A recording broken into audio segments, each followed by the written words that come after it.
வணக்கம். ஆகாஷவாணி.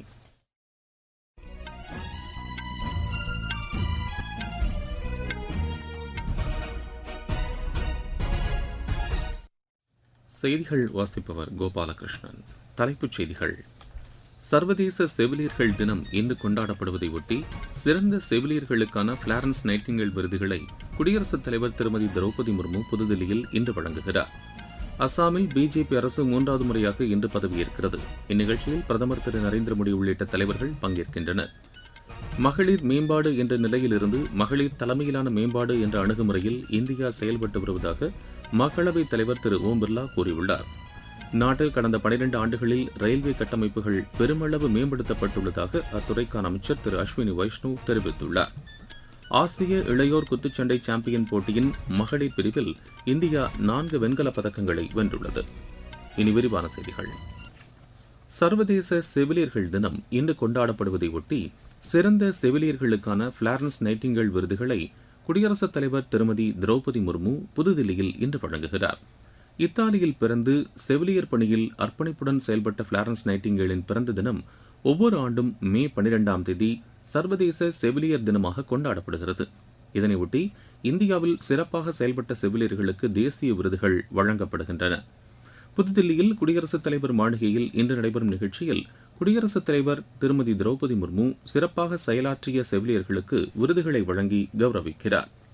அஸ்ஸாமில் பிஜேபி தலைமையிலான தேசிய ஜனநாயக கூட்டணி அரசு மூன்றாவது முறையாக இன்று பதவியேற்கிறது. திரு ஹிமந்தா பிஸ்வா சர்மா தொடர்ந்து 2வது முறையாக முதலமைச்சராக பொறுப்பேற்க உள்ளார். அவருக்கு ஆளுநர் திரு லக்ஷ்மண் பிரசாத் ஆச்சாரியா பதவிப் பிரமாணமும் ரகசிய காப்பு பிரமாணமும் செய்து வைக்க உள்ளார். முதலமைச்சருடன் திரு ராமேஸ்வர் தெலி, திரு அதுல் போரா, திரு சரண் போரா, திரு அஜந்தா நியோக் ஆகிய 4 அமைச்சர்களும் பதவியேற்க உள்ளனர். இந்நிகழ்ச்சியில் பிரதமர் திரு நரேந்திர மோடி, மத்திய உள்துறை அமைச்சர் திரு அமித்ஷா, பாதுகாப்புத்துறை அமைச்சர் திரு ராஜ்நாத் சிங் உள்ளிட்ட மத்திய அமைச்சர்களும் பிஜேபி ஆளும் மாநிலங்களின் முதலமைச்சர்களும் பங்கேற்கின்றனர். குவஹாத்தியில் உள்ள கான்பரா கால்நடை மருத்துவக் கல்லூரி மைதானத்தில் பதவியேற்பு விழா நடைபெறவுள்ளதாகவும் இதற்காக விரிவான ஏற்பாடுகள் மேற்கொள்ளப்பட்டுள்ளதாகவும் எமது செய்தியாளர் தெரிவிக்கிறார்.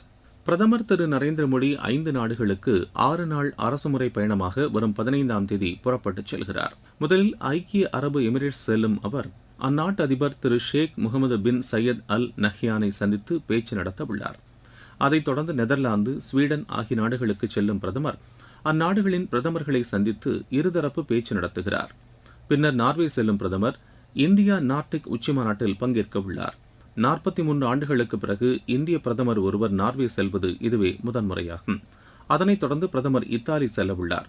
பிரதமரின் இந்த பயணம் இந்த நாடுகளுடன் இந்தியாவின் நல்லுறவை மேலும் வலுப்படுத்தும் என்று வெளியுறவு அமைச்சகம் தெரிவித்துள்ளது. மகளிர் மேம்பாடு என்ற நிலையிலிருந்து மகளிர் தலைமையிலான மேம்பாடு என்ற அணுகுமுறையில் இந்தியா செயல்பட்டு வருவதாக மக்களவைத் தலைவர் திரு ஓம் பிர்லா கூறியுள்ளார். இலங்கையைச் சேர்ந்த மகளிர் நாடாளுமன்ற உறுப்பினர்கள் குழு புதுதில்லியில் நேற்று மக்களவைத் தலைவரை சந்தித்தது. அப்போது பேசிய அவர், 2 நாடுகளுக்கும் இடையே வலுவான நல்லுறவு நிலவி வருவதை குறிப்பிட்டார். 2 நாடுகளும் பல நூற்றாண்டுகள் பழமையான கலாச்சார ஆன்மீக பிணைப்புகளை கொண்டுள்ளதாக அவர் குறிப்பிட்டார். நாடாளுமன்ற ஒத்துழைப்பு வலுவடைந்து வருவது திருப்தி அளிப்பதாகவும் அவர் குறிப்பிட்டார். இந்தியாவின் ஜனநாயக அமைப்புகளில் மகளிரின் பிரதிநிதித்துவத்தை அதிகரிக்க அரசு உறுதி பூண்டுள்ளதாக அவர் தெரிவித்தார். மகளிர் தலைமையிலான மேம்பாடு என்ற கருத்தில் பிரதமர் திரு நரேந்திர மோடி உறுதியுடன் செயல்படுவதாகவும் அவர் மேலும் கூறினார். உள்ளாட்சி அமைப்புகளில் மகளிர் இடஒதுக்கீட்டின் மூலம் 14 லட்சம் பிரதிநிதிகள் பல்வேறு பதவிகளை வகித்து வருவதாக திரு ஓம் பிர்லா தெரிவித்தார். நாட்டில் கடந்த 12 ஆண்டுகளில் ரயில்வே கட்டமைப்புகள் பெருமளவு மேம்படுத்தப்பட்டுள்ளதாக அத்துறைக்கான அமைச்சர் திரு அஸ்வினி வைஷ்ணவ் தெரிவித்துள்ளார். உத்தரப்பிரதேசத்தின் தோஹ்ரிகாட் அனூரிகார் இடையேயான பயணிகள் ரயிலை காணொலி மூலம் நேற்று அவர் கொடியசைத்து தொடங்கி வைத்தார்.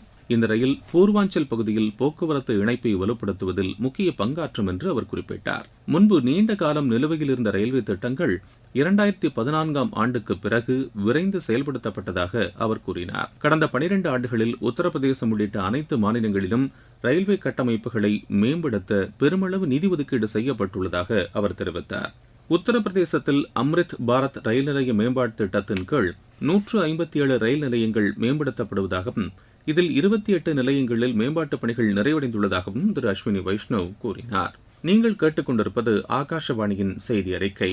இந்திய ஐரோப்பிய யூனியன் இடையேயான தடையற்ற வர்த்தக ஒப்பந்தம் புதிய அத்தியாயத்தின் தொடக்கம் என்று போர்ச்சுகல் அமைச்சர் திரு ஜாவோ ரூயி ஃபெரேரியா கூறியுள்ளார். செய்தி நிறுவனத்திற்கு அளித்த பேட்டியில் இதனை தெரிவித்துள்ள அவர், இந்த ஒப்பந்தத்திற்கு தொடக்கத்திலிருந்தே போர்ச்சுகல் ஆதரவளித்து வந்ததை சுட்டிக்காட்டினார். இந்தியா விரைவில் 3வது பெரிய பொருளாதார நாடாக உருவெடுக்கும் என்றும் அவர் தெரிவித்தார். பிரதமர் திரு நரேந்திர மோடி பெரிய அளவிலான சீர்திருத்த நடவடிக்கைகளை மேற்கொண்டு வருவதாகவும் அவர் கூறினார். இதன் காரணமாக உலக அளவில் இந்தியா பொருளாதாரத்தில் வலிமைமிக்க சக்தியாக உருவெடுத்து வருவதாகவும் போர்ச்சுகல் அமைச்சர் கூறினார். விவசாயிகளுக்கு தேவையான உரம் போதிய அளவில் கையிருப்பில் உள்ளதாக மத்திய அரசு கூறியுள்ளது. புதுதில்லியில் செய்தியாளர்களிடம் இதனை தெரிவித்த உரத்துறை கூடுதல் செயலர் திருமதி அபர்ணா சர்மா, தற்போது 51% அளவிற்கு உரங்கள் கையிருப்பில் உள்ளதாக கூறினார். வழக்கமாக 33% உரம் மட்டுமே கையிருப்பில் வைக்கப்படுவதாகவும், கூடுதல் தேவையை கருத்தில் கொண்டு கையிருப்பு விகிதம் அதிகரிக்கப்பட்டுள்ளதாகவும் அவர் தெரிவித்தார். உரங்களின் விலையில் எந்தவித மாற்றமும் இல்லை என்றும் அவர் கூறினார். தேவைக்கேற்ப உரங்கள் இறக்குமதி செய்யப்படுவதாகவும் திருமதி அபர்ணா சர்மா தெரிவித்தார். ஆந்திர பிரதேச முதலமைச்சர் திரு சந்திரபாபு நாயுடு புதுதில்லியில் நேற்று மத்திய நீர்வளத்துறை அமைச்சர் திரு சி.ஆர். பாட்டீலை சந்தித்து பேசினார். மாநிலத்தில் செயல்படுத்தப்பட்டு வரும் பல்வேறு நீர்வளத்துறை திட்டங்கள் தொடர்பாக அவருடன் திரு சந்திரபாபு நாயுடு ஆலோசனை மேற்கொண்டார். ஜம்மு காஷ்மீர் முதலமைச்சர் திரு உமர் அப்துல்லா புதுதில்லியில் உள்துறை அமைச்சர் திரு அமித்ஷாவை நேற்று சந்தித்து பேசினார். இந்த சந்திப்பின் போது ஜம்மு காஷ்மீரின் நிர்வாகம், வளர்ச்சி மற்றும் மக்கள் நலத்திட்டங்கள் போன்றவை குறித்து திரு உமர் அப்துல்லா உள்துறை அமைச்சருடன் ஆலோசனை மேற்கொண்டார். ஜம்மு காஷ்மீருக்கு மாநில அந்தஸ்து வழங்குவது தொடர்பாகவும் திரு அமித்ஷாவுடன் விவாதித்ததாக திரு உமர் அப்துல்லா சமூக வலைதளத்தில் தெரிவித்துள்ளார். இந்தியாவும் ஜப்பானும் தொழில்துறை ஒத்துழைப்பை மேலும் அதிகரிக்க முடிவு செய்துள்ளன. வெளியுறவுத்துறை செயலாளர் திரு விக்ரம் மிஸ்ரி மற்றும் புதுதில்லி வந்துள்ள ஜப்பான் வெளியுறவுத்துறை இணையமைச்சர் திரு டகிரோ ஃபுனுகோஷி ஆகியோர் தலைமையில் இந்தியா ஜப்பான் பொருளாதார ஒத்துழைப்பு ஆலோசனைக் கூட்டம் நேற்று நடைபெற்றது. இதில் செமிகண்டக்டர், முக்கிய கனிமங்கள், தகவல் தொழில்நுட்பம், மருந்துகள் உள்ளிட்ட துறைகளில் இருதரப்பு ஒத்துழைப்பு மேலும் வலுப்படுத்துவது குறித்து ஆலோசிக்கப்பட்டது. அஸ்ஸாம், மேகாலயா, சிக்கிம் ஆகிய மாநிலங்களின் சில இடங்களில் இன்று கனமழை பெய்ய வாய்ப்புள்ளதாக வானிலை ஆய்வு மையம் தெரிவித்துள்ளது. தில்லி, பஞ்சாப், ஹரியானா, பீகார் ஆகிய மாநிலங்களின் சில இடங்களில் பலத்த காற்றுடன் மழை பெய்ய வாய்ப்புள்ளதாகவும் அந்த மையம் கூறியுள்ளது. குஜராத், ராஜஸ்தான், மத்திய பிரதேசம் உள்ளிட்ட மாநிலங்களில் வெப்பநிலை அதிகரிக்கக்கூடும் என்றும் வானிலை ஆய்வு மையம் தெரிவித்துள்ளது. அமெரிக்க அதிபர் திரு டொனால்டு டிரம்ப் 3 நாள் அரசுமுறை பயணமாக நாளை சீனா செல்கிறார். சீன அதிபர் திரு ஷி ஜின்பிங் அழைப்பை ஏற்று அவர் இப்பயணத்தை மேற்கொள்வதாக அந்நாட்டு அரசின் செய்திக்குறிப்பு தெரிவிக்கிறது.